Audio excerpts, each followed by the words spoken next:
Hello everyone. True IAS and PCS में आप सभी का स्वागत है। इस लेक्चर में हम लोग कंटिन्यू करते हैं हमारे डिस्कशन को और बात करेंगे कमर्शियल बैंक के बारे में। सबसे पहले जानते हैं मीनिंग कि कमर्शियल बैंक का मतलब क्या होता है। What do we mean by the term commercial bank? Commercial bank एक ऐसा फाइनेंशियल इंस्टीट्यूशन होता है जो कि डिपॉजिट्स एक्सेप्ट करता है जनरल पब्लिक से, यानी कि जनता से, और उसी जनता को या किसी बिजनेसमैन को, किसी कंपनी को लोन भी दे देता है फर्दर इन्वेस्टमेंट करने के लिए। ठीक है, लेकिन लोन दिया जाता है बैंकों के द्वारा with the aim of earning profit. बैंकों को प्रॉफिट होता है लोन देने से। अब वो किस प्रकार से होता है वो हम जानते हैं। तो ठीक है, और ये हम देखेंगे कि जो बैंक है वो प्रॉफिट जो लोन्स देते हैं उससे उनको प्रॉफिट कैसे होता है, इसको हम प्रॉपर तरीके से जानेंगे। कमर्शियल बैंक, जैसा कि नाम में ही इनके एक वर्ड है कमर्शियल, ये एक प्रॉफिट सीकिंग इंस्टीट्यूशन होते हैं। इनके द्वारा कोई भी काम करा जाता है उससे इनका पैसा बनता है। They are money making institutions of the country. हर देश में होते हैं कमर्शियल बैंक। हम अपनी डिस्कशन को हमारे देश के कमर्शियल बैंक के साथ सीमित रखेंगे। मनी हमारा टॉपिक कंप्लीट हो गया था, जैसा कि मैंने आपसे प्रीवियस लेक्चर के अंदर बोला था बैंकिंग के बारे में। अब कमर्शियल बैंक से हम लोग पढ़ना स्टार्ट करते हैं। कमर्शियल बैंक के बाप को भी जानेंगे, सेंट्रल बैंक को, पूरे के पूरे बैंकिंग का एस्पेक्ट के अंदर। लेकिन एक बात बताना चाहता हूं, ये सिर्फ एक कंसेप्चुअल क्लैरिटी के लिए हम टॉपिक यहां से कर रहे हैं। इसका एडवांस एनालिसिस नितिन सिंघानिया से करेंगे, हम लोग जरूर करेंगे। लेकिन बात वही है कि नितिन सिंघानिया के अंदर फिर इतना बेसिक गिवन नहीं है जितना बेसिक आपको पता होना चाहिए। तो जो कमर्शियल बैंक है, जैसा कि इनके नाम में ही वर्ड है commercial, they are profit seeking institution, और ये बैंकिंग बिजनेस करते हैं प्रॉफिट अर्न करने के मकसद से। Generally finance trade and commerce. देश में जितना भी व्यापार होता है, कमर्शियल एक्टिविटीज होती हैं, उसको फाइनेंस करने का काम करा जाता है बैंकों के द्वारा, शॉर्ट टर्म लोन एक्सटेंड करके अपने कस्टमरों को। और उनका पैसा कैसे बनता है? जब बैंक लोन देता है तो बैंक लोन इस मकसद के साथ देता है, सामने वाले पर्सन को बल्क में पैसे चाहिए, उसके पास बल्क में पैसे पहुंच जाएं, और बैंक को धीरे धीरे करके आप देते रहो, उसको कहते हैं प्रिंसिपल अमाउंट। लेकिन प्रिंसिपल अमाउंट के साथ साथ हमें बैंकों को इंटरेस्ट भी देना पड़ता है, ब्याज भी देना पड़ता है। तो कभी कभार बैंक जो है वो बोरोअर से दे charge high rate of interest. ठीक है, लेकिन बैंक में जब हम पैसा जमा करते हैं हमें ब्याज देना नहीं पड़ता, हमें तो ब्याज मिलता भी है।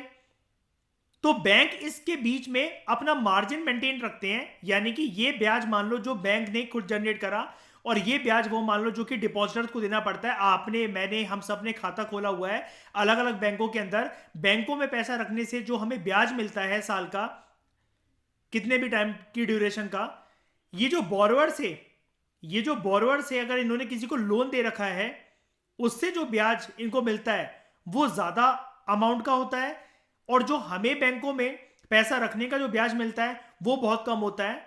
तो बैंकों के पास जो ब्याज लोन को एक्सटेंड कर आता है, principal amount along with interest, ब्याज जो वापस आता है, वो ब्याज की दरें ज्यादा होती हैं, और ये उसमें से कुछ पोर्शन डिपॉजिटर्स को खुश करने के लिए दे देते हैं, ताकि लोगों का बैंकिंग में विश्वास बना रहे और उनको ये लगे कि घर पे पैसा रखने से होता क्या है, बैंक हमें कुछ ना कुछ तो इंटरेस्ट दे ही रहा है।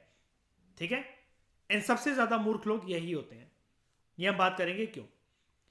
दे charge high rate of interest from the borrowers, but they pay much less interest rate to their depositors.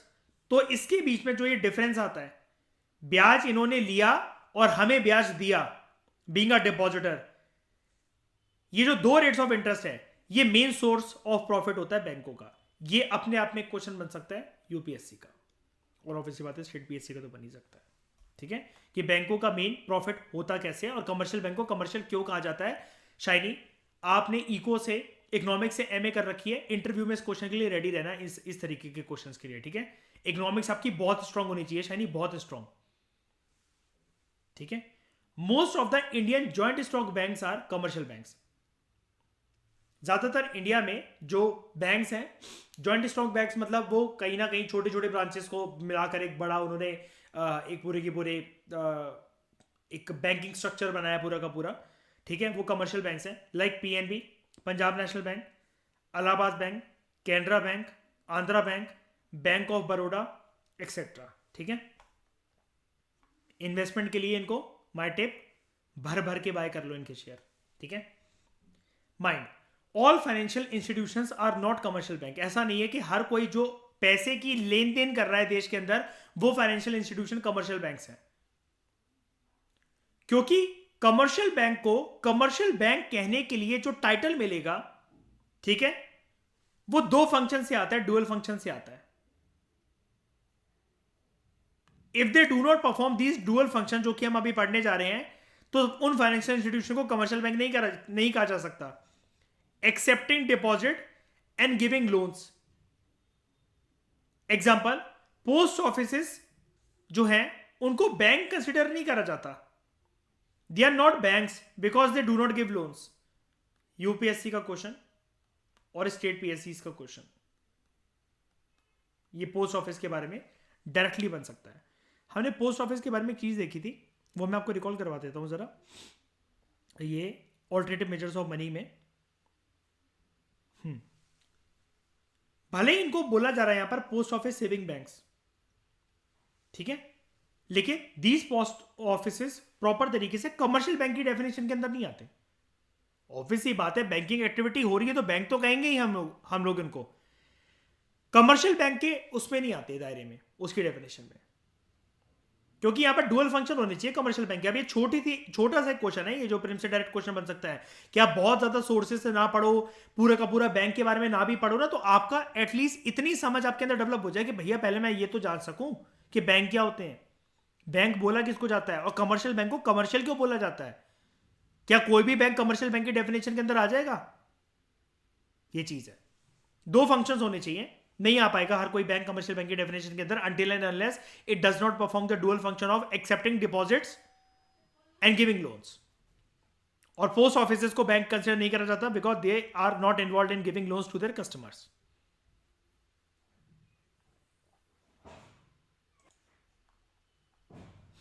ठीक है, उसके बाद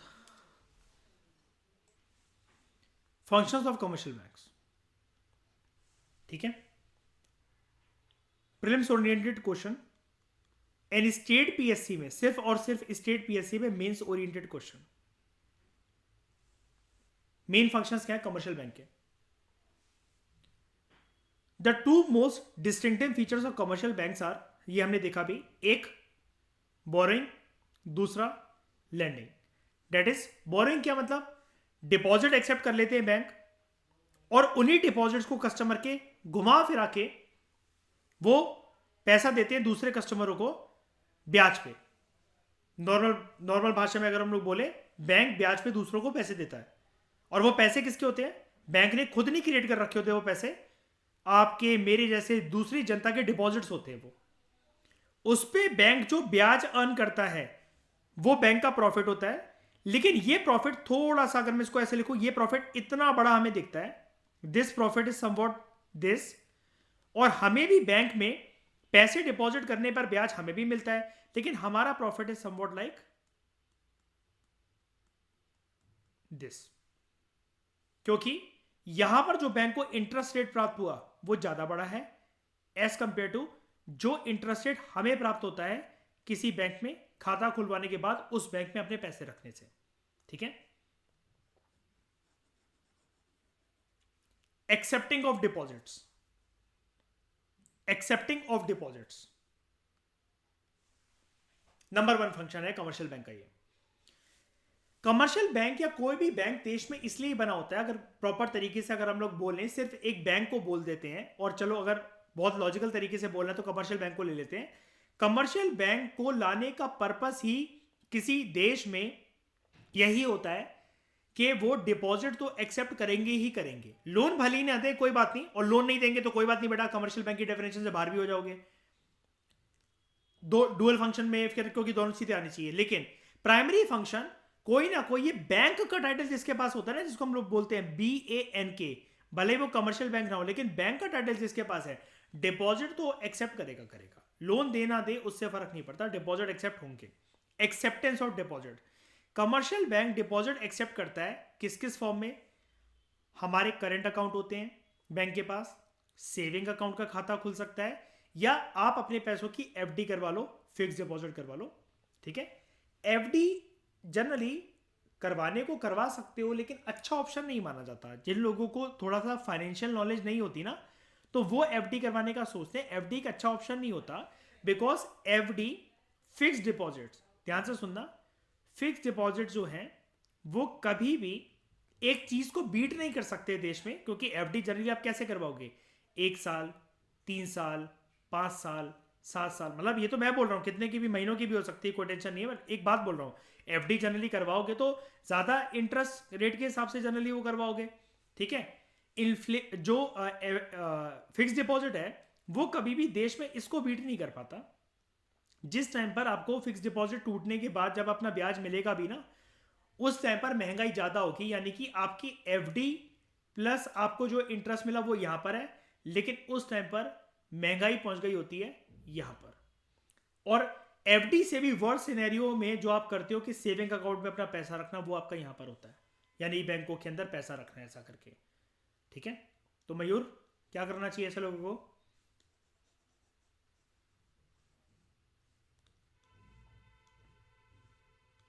ईशा क्या करना चाहिए ऐसे लोगों को?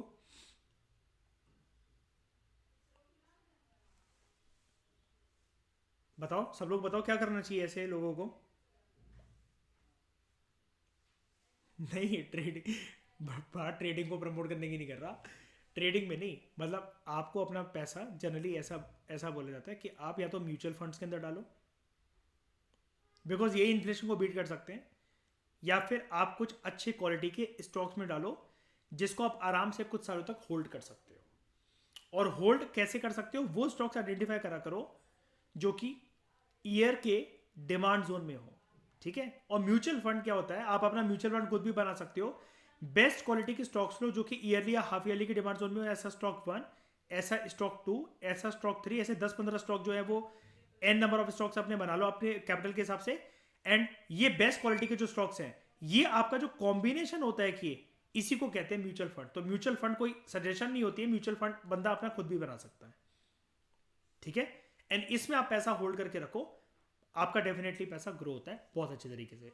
लाइक आपका अगर बहुत सेफ अगर आप रहना चाहते हो, 70% अपना अमाउंट म्यूचुअल फंड के अंदर डालो, 30% अपना अकाउंट स्टॉक के अंदर डालो, and this should be your answer in interview. This should be your answer in interview.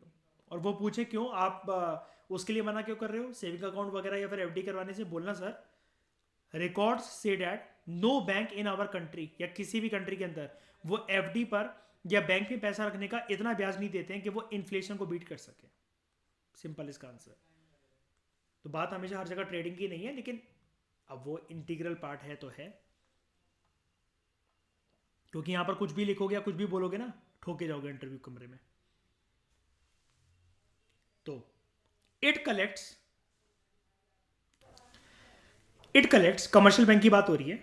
Commercial bank जो है it collects surplus balances of the individual firms, ठीक है, उनसे कलेक्ट करता है पैसे। And it finances the temporary needs of commercial transaction. कैसे ये पूर्ति कैसे कर पाता है कमर्शियल ट्रांजेक्शन्स में? जो फाइनेंशियल जो टेम्पररी नीड्स होती है कंपनियों वगैरह की, उनकी पूर्ति कैसे हो पाती है? उनको चाहिए होता है लोन। लोन है उनकी भूख। अब भूख की पूर्ति कैसे होगी? ठीक है, लोन मिल जाता है उन कंपनियों को, कमर्शियल बैंक दे देते हैं। उसके साथ साथ बात क्या है?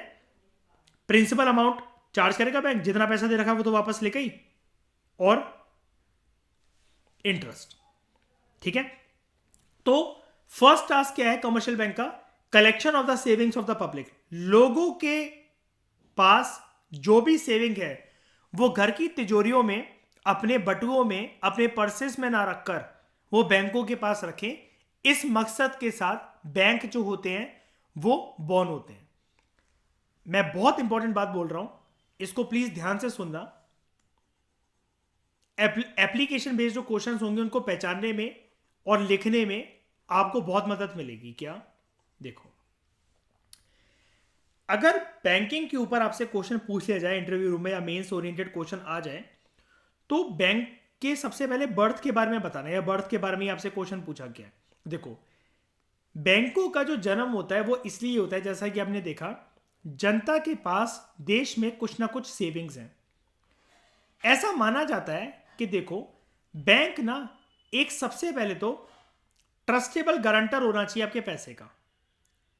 सबसे पहले तो बैंक जो है वो एक ट्रस्टेबल गारंटर होना चाहिए आपके पैसे का, यानी कि कहीं भागेगा नहीं, भगौड़ा नहीं बनेगा, डूबेगा तब भी आपका पैसा सिक्योर रहना चाहिए। वो हम पढ़ेंगे, डूबेगा तब भी इसके लिए क्या गारंटी होती है, लोग ट्रस्ट करके क्यों बैंकों में फिर भी मतलब वो करते हैं, ठीक है, पैसा क्यों डालते हैं। एक सिंगल बैंक भी फेल हो जाए ना, एक सिंगल बैंक भी, लोगों की उम्मीदें टूटती हैं और वो बैंकों से पैसा निकालना शुरू कर देते हैं। खैर छोड़ो, उस टॉपिक पर अभी आता हूं। लेकिन बैंक जो है, ऐसा माना जाता है कि जनता जो भी अमाउंट सेव कर रही है वो घर की तिजोरियों में ना रखकर वो बैंकों के पास रखा जाए। It should not be kept in house lockers और एलमीरा। घर की अलमारियों के अंदर और हाउस के लॉकरों के अंदर ये सारी चीजें ना रखी जाए, ये बैंक के पास रखी जाए। अब इससे फायदा क्या होगा? ऐसा बैंक चाहते हैं, ऐसा सरकार चाहती है, ऐसा हर एक कंट्री का सेंट्रल बैंक चाहता है। क्यों चाहता है, इसकी एक्सप्लेनेशन सुनो, इसकी एनालिसिस सुनो, क्योंकि ये बुक पढ़ने के बाद भी और नितिन सिंह का पढ़ने के बाद भी ये एक्सप्लेनेशन नहीं है कहीं पर भी अवेलेबल, ठीक है। सिंपल शब्दों में बता रहा हूं ताकि आपकी मेंस ओरिएंटेड हेल्प हो जाएगी। अगर आप इस प्रकार का डायग्राम भी बनाकर आ जाओगे ना, तब भी आपको पूरे नंबर मिल जाएंगे। तो जनता का पैसा, एक लाइन हमें यहां से हिंट मिल जाती है नीचे, कि जो पहला टास्क है बैंक के लिए, कमर्शियल बैंक के लिए, वो ये है कि लोगों की जो सेविंग्स है वो तिजोरी में ना रखकर बैंक के पास रखे और बैंक उन पैसों को कलेक्ट करे। अब बैंक इन पैसों को कलेक्ट ऐसे कर सकता है क्योंकि बैंक को सबसे पहले तो एक आइडेंटिटी होती है बैंक के साथ जुड़ी, और जो कि उसको बरकरार रखनी चाहिए, that it is a trustable guarantor of people savings.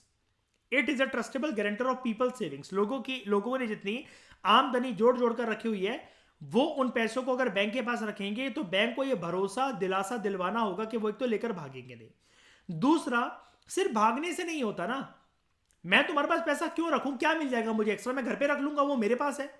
मैं क्यों स्कूटी लेकर रात को भागूं, मेरी बेबी ने मुझसे आइसक्रीम मांगी है, कुछ भी मांगा है, या रात को हम रोमांस कर रहे हैं, 10 चीजों की जरूरत पड़ गई, कैंडल लाइट की, चॉकलेट की, कुछ भी है, मैं क्यों स्कूटी लेकर एटीएम भागूं या फिर इधर उधर भागता फिरूं। मेरे घर पे कैश पड़ा हुआ है, नीचे जाकर मैं कोई भी सामान ले आऊंगा मैं आराम से। अब मैं उसको बोलूंगा कि बेबी मैं लेने जा रहा हूं सामान, वो करके तब तो चला बेबी टर्न ऑफ ही हो गई, फिर क्या फायदा। तो यहां पर बात क्या है, जो बैंक है उसको कुछ तो देना पड़ेगा कस्टमरों को, तो वो खुश करने के लिए जो लॉलीपॉप देते हैं वो देते हैं ब्याज, इंटरेस्ट। इंटरेस्ट किस चीज पे? हमारी सेविंग्स पर। हमारी सेविंग्स पर हमने जो भी पैसा जोड़ रखा होता है उस पर हमें मिलता है ब्याज।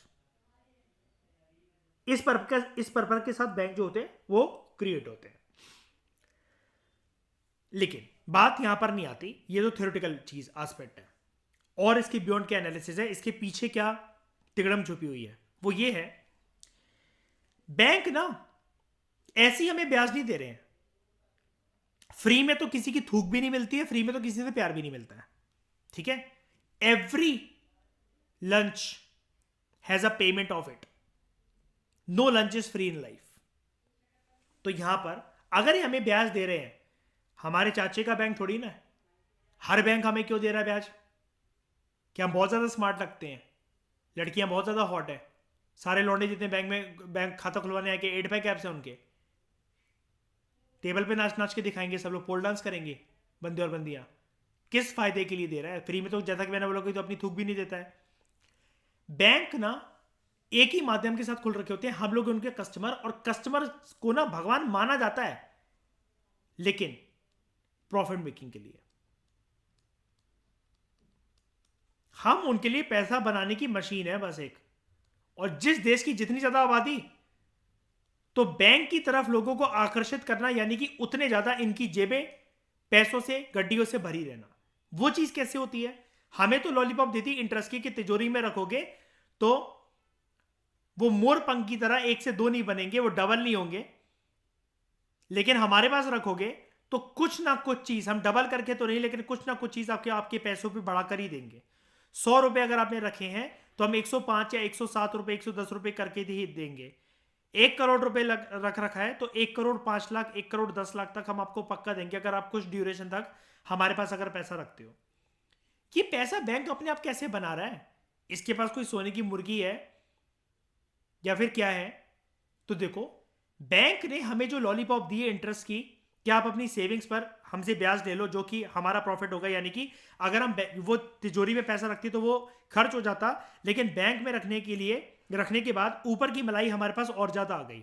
1 करोड़ के ऊपर मेरे पैसे एक साल के अंदर 1 करोड़ 7 लाख 1 करोड़ 5 लाख 1 करोड़ 3 लाख 1 करोड़ 10 लाख तक बन गए। मान लो 2 साल में बन गए, 2.5 साल में बन गए, लेकिन 10 लाख फालतू का एक्स्ट्रा आ गया मेरे पास, सेफली आ गया, कुछ भी नहीं करना पड़ा मुझे, सिर्फ पैसे उधर रखने पड़े। तो भैया मेरे को ये समझ में नहीं आता, वो बैंक पे बैठी रिसेप्शनिस्ट इतना प्यार क्यों करती है मुझसे कि मेरे पैसे को डबल करती जा रही है। मैं जब भी जाता हूँ वो बड़ा खुश होकर स्माइल करती है कि दुबे जी आओ, बताओ और कितनी सेविंग्स आपकी करनी है और कितने डालनी है सेविंग्स। तो मुझे तो नहीं लगता इतना प्यार वो मुझसे करती है, लेकिन फिर भी मुझे पैसे डबल कर करके बैंक क्यों दे रहे हैं, बैंक का स्टाफ क्यों दे रहा है मुझे? तो देखो, बैंक को जो हमने पैसा दे रखा होता है, बैंक उसको एक साइक्लिकल रोटेशन में घुमाता है, एक साइक्लिक रोटेशन में घुमाता है, और ये जादू की छड़ी जब घूमेगी तो बैंक के पास प्रॉफिट क्रिएट होता है। कैसे घूमेगी? मेरा जो पैसा है, किसी और का पैसा जो बैंक में डिपॉजिट है, बैंक उसको लैंड करता है किसी बिजनेसमैन को, किसी एमएनसी को, किसी प्राइवेट इंडिविजुअल को, ठीक है, अलग अलग लोगों को ये पैसा दिया जाता है बैंकों के द्वारा। जब बैंक पैसा देता है वो लोन के तौर पर देता है। लोन कभी भी किसी की मदद नहीं होती है। अब यहां पर देखो बैंक का रूप दिख गया कि भैया इतने बड़े बड़े बिजनेसमैन है, वो आपका पैसा लेकर कहीं नहीं भागेंगे, दोस्ती यारी में दे दो उनको पैसा। मुझे तो तुम जानते भी नहीं हो, मुझे तो 1 करोड़ का मुझे 1 करोड़ 10 लाख बनाकर दे रहे हो तुम, उनको भी दे दो ऐसा। तो यहां पर असलियत पता लगती है कि बैंक है वो लॉयल गर्लफ्रेंड नहीं है। जैसा कि जो शक था हमारा कि फ्री में तो कोई अपनी थूक भी नहीं देता, तो बैंक भी ये चीज़ है। लोन कभी भी किसी की मदद नहीं होती है। लोन पे पर्सन को क्या करना पड़ता है, जो उसका प्रिंसिपल अमाउंट होता है, यानी कि मान लो किसी एक बिजनेसमैन ने, इस बंदे ने बैंक से लिया 3 करोड़ का लोन, तो ये 3 करोड़ है उसका प्रिंसिपल अमाउंट। प्रिंसिपल अमाउंट के साथ साथ इस 3 करोड़ पर कुछ ना कुछ ब्याज उसको देना पड़ेगा। और हमने एक चीज पढ़ी थी, ब्याज जो है ये एक टर्म्स एंड एग्रीमेंट्स के तहत बनता है कि इतना ब्याज आपको देना पड़ेगा। अब कल को इन्फ्लेशन आ जाए इकोनॉमी के अंदर, चाहे डिफ्लेशन आ जाए, जो ब्याज डिसाइड हुआ है वो वही देना पड़ेगा इस इंडिविजुअल को, बैंक को। अब ये ब्याज जो होता है, जैसा कि अभी तक हमने एक्सप्लेनेशन में पढ़ा, ये ब्याज ज्यादा बड़ा होता है। ये ब्याज जो है, सबसे पहले तो एक चीज और लिख देते हैं, ये जो ब्याज है ये है क्या? ये ब्याज इस बैंक के लिए प्रॉफिट है, इसका प्रॉफिट है। ये ब्याज क्या है? मान लो 3 करोड़ पर जो इस इंडिविजुअल ने जो लोन लिया, वो हर महीने बैंक को मान लो 3 लाख रुपए देता है, हर महीने 3 लाख देता है, यानी कि 10 महीने के अंदर 30 लाख, और एक साल के अंदर कितने? एक साल के अंदर कितने? सिर्फ इंटरेस्ट की बात कर रहा हूं, ब्याज 36 लाख। ठीक है, मुझे मेरे 1 करोड़ पर बैंक अगर 3 लाख भी दे रहा है, और इसमें से अगर मैं 3 लाख घटा दूं तो कितना बचा बैंक के पास? फिर भी 33 लाख। बैंक ने इसका काम भी कर दिया था, इस इंडिविजुअल को पैसे की बहुत जरूरत थी, बैंक का खुद का काम भी हो गया, मोटी मोटी जेबें भर गई, और बैंक ने कि कल को दुबे साहब विड्रॉ ना हो जाए बैंक से तो मुझे भी मलाई दे दी ऊपर की 3 लाख की फॉर्म में, कि 1 करोड़ के ऊपर 3 लाख फ्री के, एंजॉय करो। उन्होंने बोला सिर्फ इतना करना है भाई साहब, आपको स्कूटी लेकर, एटीएम कार्ड लेकर किसी एटीएम पर तक पहुंच जाओ, हम भले ही बंद होंगे आपका काम हो जाएगा, और बीबी टर्न ऑफ नहीं होगी, इसकी गारंटी लेते हैं हम, क्योंकि 3 लाख की मलाई बहुत अच्छी होती है। आप लोग 2 से 3 हो जाओगे रात, एक ही रात में, इतना खुश हो जाओगे आप दोनों। इतना अच्छा ब्याज देंगे हम आपको जितना आपके पास पैसा होगा। तो मैं कहा चलो ठीक है, कोई बात नहीं बेबी, वैसी ठंड हो रही है, बाहर तक घूम ही आते हैं कम से कम। अगर क्या कल को बैंक फेल कर जाए, कल को अगर बैंक फेल कर जाए, अब जैसे दोस्तों कुछ साल पहले क्या हुआ था, यस बैंक जो था वो फेल कर गया था, कोलैप्स कर गया था। उसकी बैलेंस शीट में कुछ दिक्कत थी, एनपीए ज़्यादा बढ़ रहा था, जो भी दिक्कत थी। अब उससे हमारा करंट अफेयर से कोई ताल्लुक नहीं है। यस बैंक मान लो या कोई भी बैंक हमारे देश के अंदर कोलैप्स कर जाए, इसकी वजह से होता क्या है, हालांकि इसके कुछ मीडियम होते हैं, ऐसा नहीं है कि बैंक कोलैप्स करने का मतलब है कि लोगों का पैसा डूब ही जाएगा। ये हम देखेंगे ये चीज सुनिश्चित कैसे करी जाती है कि अगर मैंने अपना पैसा यस बैंक में डाल रखा था, उसके अकाउंट खुलवा रखा था, तो अगर वो मेरा पैसा बैंक डूब गया तो मैं क्या करूंगा, हम देखेंगे इस चीज को क्या होता है। लेकिन इसकी वजह से क्या होता है कि बैंक को डूबने ना दिया जाए, इसके लिए सेंट्रल बैंक जो है वो बिग डैडी का काम करता है। It works as a godfather for all the commercial banks and all the normal banks of the country, ताकि कल को वो कोलैप्स करे तो वो उनका ये रहता है कि मेरी जवाबदेही रहेगी। उसको हम देखेंगे उस प्रक्रिया को अंग्रेजी में और अर्थशास्त्र में, इकोनॉमिक्स में कहते क्या है, कि ये जो बिग डैडी हम बोल रहे हैं और उसकी जवाबदेही रहेगी, इसको अंग्रेजी में कहते क्या है, उसको हम देखेंगे। लेकिन बैंक का कोलैप्स होना यहां पर आम भाषा से हम लोग समझते हैं, यानी कि कस्टमरों का डिपॉजिटर्स का ट्रस्ट टूट जाना। जब ट्रस्ट टूटेगा तो सिर्फ येस बैंक नहीं, दूसरे बैंक के जो कस्टमर्स होंगे वो भी अपना पैसा विड्रॉ करना स्टार्ट कर जाएंगे, वो भी अपना पैसा विड्रॉ करना स्टार्ट कर जाएंगे। अब इससे दिक्कत क्या होती है, मान लो ये जो पर्सन आया था बैंक के पास, 3 करोड़ का लोन जिसको मिला था, अब लोगों ने अपना पैसा जो बैंक से खींचना स्टार्ट करा है। बैंक अब जो है आसानी से, जब बैंकों के पास पैसा आ ही नहीं रहा है, डिपॉजिटर्स नहीं है, क्योंकि जब आ ही नहीं रहा है तो बैंक क्या करेगा, अपना ब्याज बहुत ऊपर कर देता है। क्योंकि जब डिपॉजिटर्स ही नहीं है तो ऑब्वियस ही बात है, बैंक को तो अपना प्रॉफिट निकालना है ना। तो इस पर्सन को 3 करोड़ पर जो हर महीने का 3 लाख ब्याज देना था, हो सकता है जब डिपॉजिटर सारा येस बैंक जैसे फेलियर्स के बाद, या फिर और भी लोग जो है कस्टमर अलग अलग बैंक से अपना पैसा निकालने लग गए हैं कि हमारा बैंक भी कोलैप्स ना कर जाए, अब डिपॉजिट्स नहीं है बैंक के पास, तो बैंक आसानी से लोन नहीं दे सकता इजी टर्म्स एंड कंडीशन पर, ब्याज बहुत ज्यादा चार्ज करेगा। भाई 3 करोड़ पे 3 करोड़, 3 करोड़ का लोन पे 3 करोड़ ब्याज कौन देगा, मान लो इतना महंगा ब्याज है। ठीक है, इसकी वजह से क्या होता है, लोग जो है वो लोन लेने से कतराते हैं। अब लोन लेने से कतराएंगे तो ये पर्सन जो है, ये भजिया तलने के लिए तो लोन ले नहीं रहा था, समोसा बड़ा पाव की दुकान तो खोलनी नहीं थी इसे। 3 करोड़ का लोन ले रहा था तो देश में कोई ना कोई इकोनॉमिक एक्टिविटी, बिजनेस इन्वेस्टमेंट, या देश के पहियों को चलाने में कुछ ना कुछ फ्यूल या पेट्रोल डालने के लिए ले रहा होगा लोन। अब वो फ्यूल और पेट्रोल डालना रुक जाता है, जिसकी वजह से ओवरऑल इकोनॉमिक एक्टिविटी क्या होती है, ध्यान से सुनना, एक मिनट प्रॉपर तरीके से लिखता हूं। इकोनॉमिक एक्टिविटी जो होती है वो स्लो डाउन होने लग जाती है। स्लो डाउन होने के कुछ समय बाद वो पूरी की पूरी, हो सकता है इकोनॉमिक एक्टिविटी या इकोनॉमी कोलैप्स कर जाए।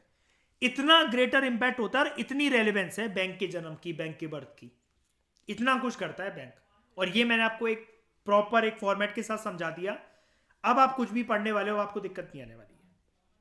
अब आपके पास इंटरव्यू में आर्ग्यू करने के लिए, अपार्ट फ्रॉम करंट अफेयर्स के इससे क्या होता है, ये फलाने रेट, अंग्रेजी माध्यम, उनसे नॉर्मल बात करो। सर बोलो, आसान भाषा में समझाऊं आपको कि क्या हो जाएगा अगर बैंक अच्छा काम कर रहा है, बैंक अच्छा काम नहीं कर रहा है तो। बोलना भूल जाओ, मुझे नहीं पता है एसएलआर और ये क्या कहते हैं, जितने भी repo rate, reverse repo rate है। बोला आसान भाषा में बताता हूं मैं आपको, जैसे मैं जिले में जाने के बाद किसी एक बिना पढ़े लिखे इंसान को समझाऊंगा ये वाली बात, कि बैंकों में तुम्हें खाते में पैसे क्यों डालने चाहिए और सबको क्यों पैसे जमा करने चाहिए। और इसी के लिए जीएस पेपर 2 में हमें इस टॉपिक को जोड़ना पड़ेगा, मनी इन बैंकिंग को फाइनेंशियल इंक्लूजन से, क्योंकि अगर ये चीज प्रमोट ना हो ना तो लोग बैंकिंग सिस्टम को ल्यूक्रेटिव मानेंगे ही नहीं। लोगों को क्या लगता है, फोन पे हमारा पैसा फंस जाएगा, ठीक है, या फिर हमारा पैसा आसानी से विड्रॉ नहीं होगा, बैंक अपने आप ही पैसे काट लेगा किसी ना किसी चीज के, अपने आप ही लोन को वेरीफाई कर देगा। ये चीज लोगों को सिखानी पड़ती है। फाइनेंशियल इंक्लूजन उनको बतानी पड़ेगी, किसी का पैसा अटक कर रह गया तो उसके लिए माध्यम क्या है क्या नहीं है, ये सारी चीजें लोगों को बतानी पड़ेंगी। इसलिए तो ये सर्वर अपने खराब नहीं होने देते हैं, जितने भी यूपीआई आईडीज वाले प्लेटफॉर्म है, फोन पे, गूगल पे, पेटीएम, या फिर ट्रेडिंग अकाउंट्स, क्रिप्टोज अकाउंट्स।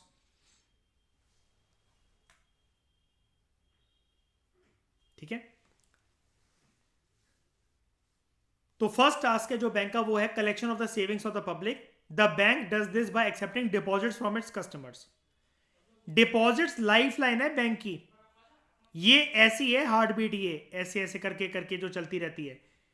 जिस दिन कोई भी बैंक फेल होता है ना, ये हार्ट बीट ऐसे ऐसे करके चलने लग जाती है.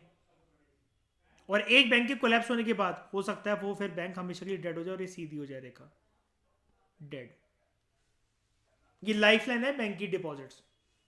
तो इनमें से क्वेश्चन आपको आ सकता है, what is consider as lifeline of banks. Deposits are consider as lifeline of banks. क्योंकि कई बुक्स आपको आर्ग्यू करेंगे, उल्टी सीधा आर्ग्यूमेंट देंगी, ट्रैप एग्जामिनर करेगा. ये पूछकर देख लेना किसी से भी जो आपके साथ तैयारी कर रहे हो, कोई भी हो, कि बैंकों की जो लाइफ लाइन है वो क्या होती है. Option number 1 deposits, option number 2 loans देना, option number 3 both 1 and 2 and option number 4 neither 1 nor 2. Deposits को बोला जाता है लाइफ लाइन ऑफ बैंक्स. ये वाली बुक, ये वाली लाइन जो है शायद से आपको नितिन सिंघानिया वगैरह कोई और बुक में भी ना मिले. बताओ समझ में आया. ये बहुत इंपॉर्टेंट लाइन है, मैं फिर से रिपीट कर रहा हूं एक बारी, ये बहुत इंपॉर्टेंट लाइन है. ठीक है. Deposits are the lifeline of banks. क्या आपको यहां तक की पूरी की पूरी प्रक्रिया समझ में आई? बैंकों की रेलेवेंस समझ में आई? बैंक क्यों जरूरी है टिकना ये समझ में आया? और बैंक को फेलियर होने से क्यों बचाना ये समझ में आया? कोई भी दिक्कत अभी तक किसी भी चीज में? क्या ब्याज वाली बात समझ में आई? बैंकों के पास ब्याज एक तो आता है और ब्याज हमें भी देता है बैंक, लेकिन आया हुआ ब्याज बहुत बड़ा होता है और हमारे अकाउंट में डाला हुआ ब्याज, हमारे जो हमने अकाउंट खुलवा रखे हैं, खाते खुलवा रखे हैं, उस पर जो हमें ब्याज मिलता है वो बहुत कम होता है. और जो बीच का जो मार्जिन बचता है हमें देने के बाद, उस बिजनेसमैन या किसी से भी जो लोन जो दिया था, वो प्रिंसिपल अमाउंट अलॉन्ग विद वो वाला जो ब्याज आ रहा है, उसका जो ये डिफरेंस होता है, ये बैंक का प्रॉफिट होता है. तो बैंक को कोई प्यार नहीं था मुझसे. वो जो हंस के मुझे ग्रीट करती थी वो तो हरामजादी निकली इसका मतलब. चलो हेल्प हो रही है मेरी, लेकिन कोई एहसान थोड़ी ना कर रही है. और भी बैंक है जिसमें खाता खुलवाऊंगा, वो गोदी में बिठा बिठा के खाता खोलेंगी मेरा. ये चीज है. बताओ समझ में आया? इसलिए जब भी कोई नया बैंक आता है ना, सबसे ज्यादा ल्यूक्रेटिव स्कीम पता है क्या निकालता है वो? सबसे ज्यादा ल्यूक्रेटिव स्कीम कि हमारे पास खाता खुलवाओ और हम इतना ब्याज देंगे आपको. और तो कोई माध्यम है ही नहीं ना. अट्रैक्ट कैसे करोगे? सालों का ट्रस्ट कैसे मतलब हिलाओगे दूसरे कस्टमरों का कि उनका ट्रस्ट वहां से टूटे, उनका ट्रस्ट वहां से हिले और वो इतने सालों का जो खानदान उनके पुश्ते की पुश्ते उस बैंक में खाता अपना खोल रही थी, वो शिफ्ट कर जाए. सिर्फ यही रीजन है. हमारे देश में जितने बूढ़े हैं ना, बुजुर्ग लोग हैं, ये सब बुढ़े बुढ़िया के अकाउंट पोस्ट ऑफिस में होते हैं, पोस्ट ऑफिस बैंक में. एक ही बात बोलते रहेंगे, अरे वो हमारे जमाने से, अरे वो हमारे जमाने से, अरे वो हमारे जमाने से. तो इस डिस्कशन में दोस्तों फिलहाल लेते हैं. Thank you very much for discussion.